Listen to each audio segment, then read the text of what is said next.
In the SHD 4-step row level 3 exercise, we're now going into a standing position. The standing position that you want in this row is with the feet perfectly parallel. So you want your feet in that perfectly parallel position, about hip width to shoulder width. Then you want the knees at least at a 20-degree bend, so at least 20 degrees of flexion. Could be increased flexion beyond 20 degrees if you're using a heavier load, because you're going to need a brace against that load to not fall forward into the weight. You'll then take the arm and have one of two options. One would be across the abdomen or on the outside of the non-involved pelvis, the non-involved side arm matching that pelvis, having that hand on that side. So here or here if you're using your left, for example. Then the pelvis should be in a neutral pelvic position, spine aligned, so slight lordotic curve, very slight kyphotic curve in the thoracic spine, lordotic curve in the cervical spine. And then while you're doing the reps, you need to make sure that your external meatus, or the ear hole, is staying directly over the medial deltoid. You're not jutting the head forward while you're doing the repetitions. Now, for the 4 steps of this row, it's the exact same thing you learned in level 1 and level 2, which is scapular stabilization position, isolating, bringing that shoulder all the way back and down in the scapula, and then bringing the glenohumeral joint back, elbow into 90 degrees.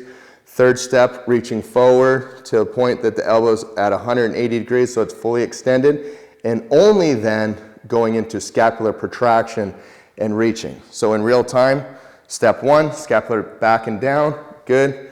Shoulder, pull it all the way back and level in step 2. You want to make sure that when you do step 2, a common compensation is to bring that shoulder forward. Let's show what that looks like. Yeah, kind of like jutting the shoulder forward.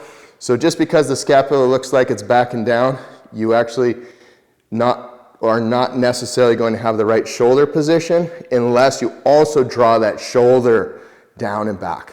And then for step 3, reach forward, keep the scapular stabilization position, and then finally protract.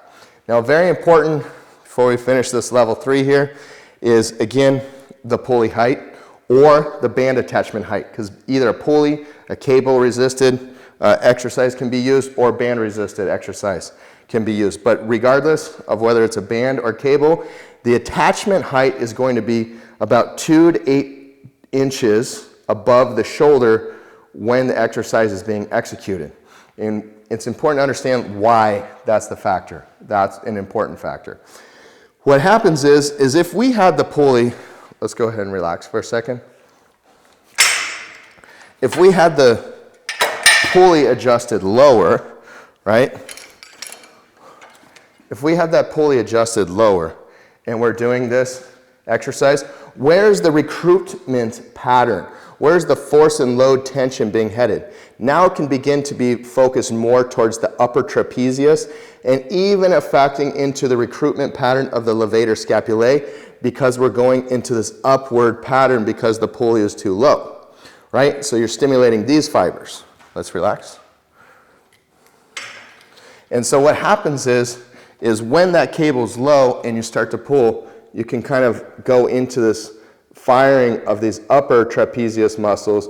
And really what we want to do is be recruiting those rhomboids, lower trapezius, mid trapezius, to draw that scapula down and back. So that's really what we're after by adjusting the band or pulley attachment to that upper position, so that our line of pull onto the muscle is going into the lower trapezius, going into the retraction, depression angle. So important, that depression, because many shoulder injuries and pathologies are actually caused because of the tightness in the pec minor, the hypertonicity in the upper trap and the levator scapulae, shifting that shoulder forward. In this case, we're training the body to draw those scapula down and back. And having that elevated position beyond the shoulder height can really help you with that.